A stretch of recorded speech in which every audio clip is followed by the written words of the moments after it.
Nosso mote filosófico não é penso, logo existo, e sim, ele sofre, logo é vítima.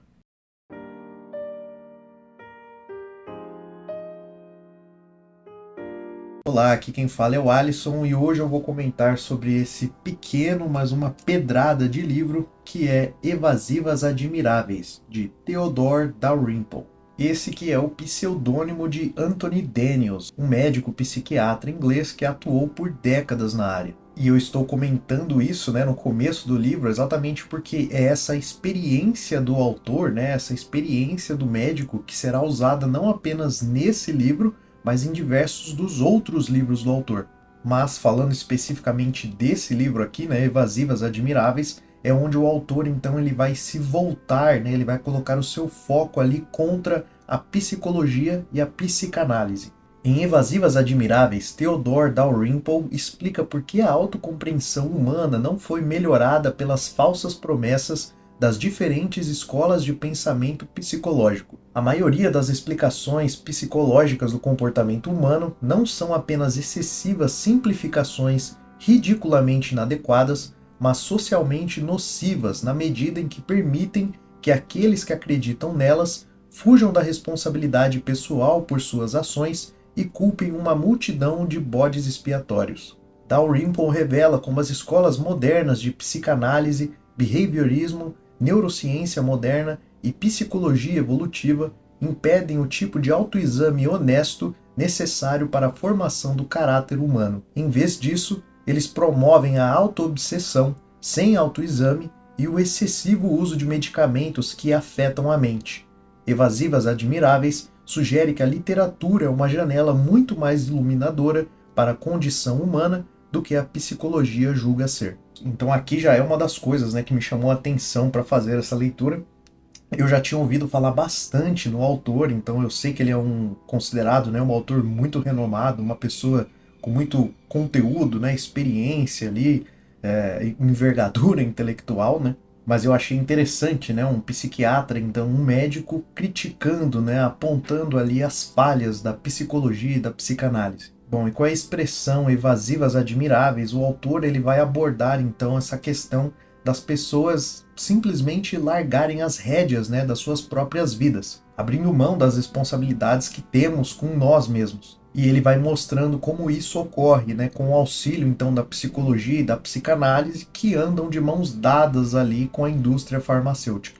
Então o autor ele vai tocar no ponto e até dar alguns exemplos, através da literatura, de como é muito difícil reconhecer os nossos próprios erros e como é muito mais difícil uma autorreflexão, refletir sobre o que você fez, sobre o que você considera como errado e buscar de fato se tornar ali uma pessoa melhor. É muito mais fácil simplesmente jogar essa culpa em outro lugar, como por exemplo ele vai citar aqui o Rei Lear de Shakespeare.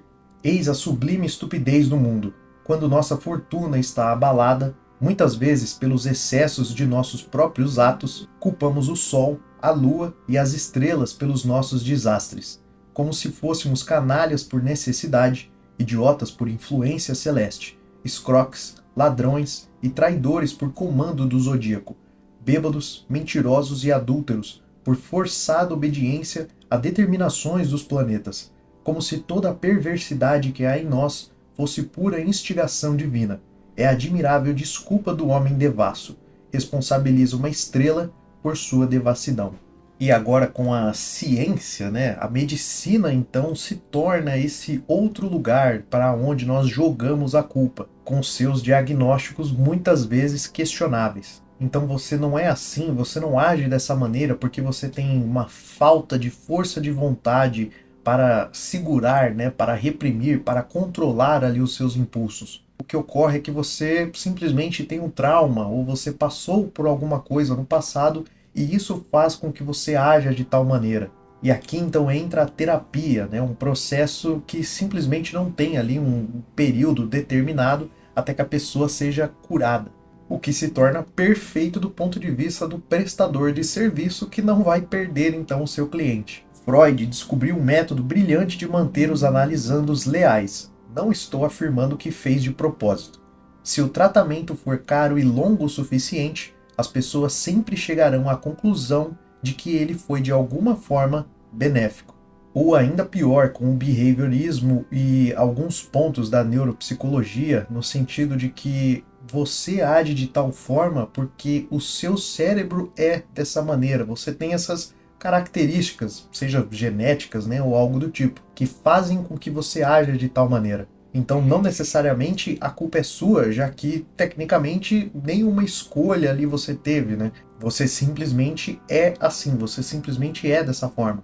De fato, as consequências lógicas da abordagem não são tão liberais quanto se proclama, e são justamente tão pouco liberais quanto apontou C.S. Lewis antes de os scanners se tornarem conhecidos.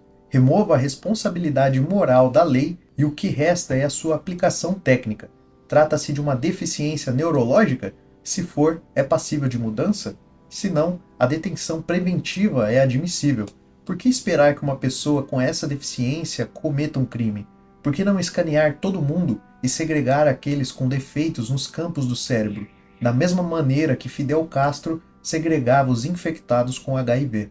Em ambos os casos, você pode muito bem ser considerado simplesmente um doente, né? Alguém que está sofrendo ali de uma doença. Então você não tem responsabilidades das quais não conseguiu dar conta e precisa então reagir, né? Recuperar ali as rédeas da sua vida, reconhecer os seus erros e buscar ser alguém melhor, né? Buscar não cometer esses erros novamente. Não, nesse caso você é um doente, que acaba te levando muitas vezes simplesmente ao uso de medicações. A primeira dessas condições foi tão minuciosamente cumprida que a palavra infeliz foi eliminada da linguagem comum. Para cada pessoa que você ouve falando em público de infelicidade, você ouve no mínimo 10 falando de depressão. Poucos são os que agora admitem ser infelizes e não deprimidos. Outra evasão admirável, pois já que a depressão é doença, causada, evidentemente, por desequilíbrio químico, é natural que quem sofre dela procure tratamento médico quando experimenta qualquer desvio da felicidade, que é o estado natural da humanidade, bem como um direito inalienável. Se alguém admite ser infeliz, pode ter sido sua má conduta, tola ou imoral, que contribuiu para isso. Mas se ele é deprimido, ele é vítima de uma doença que, metafisicamente falando, caiu do céu. Bom, e esse trecho e o último, né, que o autor citou ali, o C.S. Lewis, me lembrou bastante o livro A Abolição do Homem, do C.S. Lewis, que tem vídeo aqui no canal. Bom, e com isso o autor então ele vai entrar, né, no assunto dos medicamentos, já que cada vez mais nós estamos nos tornando uma sociedade, né, nós como sociedade estamos caminhando numa direção em que nós temos cada vez mais pessoas que buscam a solução dos problemas, ou pelo menos a fuga dos problemas, em medicamentos, em pílulas, né, ao invés de refletir, ao invés de uma autorreflexão que faça com que a gente consiga de fato compreender ali o problema e resolver esse problema, né? Passar por ele. Algo muito parecido com aquele mundo tenebroso, né, do Aldous Huxley em Admirável Mundo Novo, por exemplo. 10% ou mais da população agora toma antidepressivos, número que impressiona ainda mais se considerarmos que faltam evidências de que os antidepressivos funcionam, a não ser na minoria dos casos.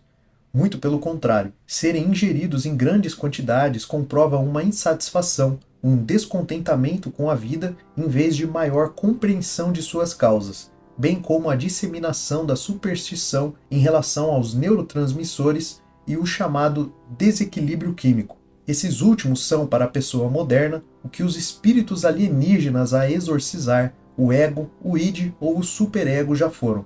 Coisas que não podem ser vistas, mas nas quais se acredita fortemente, pois provém explicações para sentimentos indesejados, experiências e comportamentos, bem como a esperança de que sejam eliminados. A superstição surge eterna no peito humano, tal como a esperança. E aqui entra uma frase do autor que eu achei sensacional. Talvez o desejo da ilusão de compreensão seja em geral maior que o desejo de compreensão em si. E esse eu acho que é um dos grandes males do homem, né? Sobre como nós queremos segurança. Nós queremos ter confiança de que compreendemos as coisas, né? De que entendemos por que as coisas funcionam da forma como funcionam. Mas muitas vezes é exatamente essa nossa ânsia pela certeza que nos deixa cegos. E com isso nós aceitamos então certas verdades, né, como verdades inquestionáveis, apenas porque elas fazem algum tipo de sentido. Mas isso não quer dizer que essa seja de fato a explicação correta. Aqui se encaixa uma frase que eu gosto muito e que eu já usei bastante, principalmente na área de TI, que é: correlação não implica causalidade. É exatamente nesse momento de crença cega em algumas opiniões que parecem fazer sentido que muitas vezes nós paramos então de tratar de ciência e passamos então a tratar de fé, onde alguns creem no discurso religioso e outros creem no discurso científico, sendo que alguns desses discursos, como o próprio autor ele vai demonstrando, né, ao longo do livro, nem são tão científicos assim. E isso me faz lembrar que eu ainda tenho que gravar aquele segundo vídeo, né, do livro Quando Nietzsche Chorou, exatamente abordando esse tema, né, essa questão da psicologia, a psicanálise e a fé. E eu vou gravar e vou trazer aqui para o canal, pode deixar. Bom, e eu achei muito interessante como o autor ele coloca a literatura como uma alternativa muito válida, muitas vezes, né, em muitos casos, à psicologia e à psicanálise, por exemplo. Já que ali nós conseguimos analisar, né, a vida de um personagem, então os seus atos, as consequências desses atos, e nós conseguimos refletir, julgar essas ações para definir se é algo que queremos buscar para nossas vidas ou não. Eu posso até citar como exemplo, né, que recentemente teve a leitura coletiva ali no canal Because I Read, e eles fizeram a leitura então do Homem do Subsolo, né, do Dostoiévski. Eu não participei da leitura coletiva, mas eu acabei fazendo um comentário ali, né, no grupo do WhatsApp sobre como a maioria das pessoas que leem o livro criam essa repulsa, né, sobre o protagonista, já que fica óbvio ali, fica claro para todo mundo que ele não é uma pessoa um tanto agradável de se passar um tempo, né, junto. Mas aí que está, esse livro ele mostra então pra gente exatamente algo que nós não queremos nos tornar, mostrando então o peso, né, o impacto que a literatura tem. Nós conseguimos então tanto encontrar personagens que nós almejamos, né, chegar próximos ali dele, da mesma forma que nós vemos personagens que nós não queremos chegar nem um pouco perto. E isso fez ainda mais sentido para mim, já que o meu TCC ali na pós-graduação de Ciências Humanas foi exatamente o papel dos livros, né, em períodos de isolamento ou de depressão. Bom, e o autor ele vai recomendar principalmente Shakespeare, né, durante esse livro, e é por isso então que eu vou tentar trazer pelo menos 2 livros de Shakespeare esse ano. Um desses livros é o Rei Lear, que eu cheguei até a ler, né, uma breve citação aqui durante o vídeo, e o outro é Coriolano, que eu já fiz a compra do e-book, agora eu só preciso arranjar tempo, né, para ler e gravar um vídeo aqui para o canal. Bom, fica aqui então a minha resenha, né, um comentário sobre Evasivas Admiráveis. Se você gostou do vídeo, eu vou pedir para você deixar um like, qualquer comentário, né, que você queira fazer, concordando ou discordando aqui das minhas opiniões, né, sobre o livro, fique à vontade, né, aqui nos comentários. E a gente se vê no próximo vídeo aqui no canal. Até lá!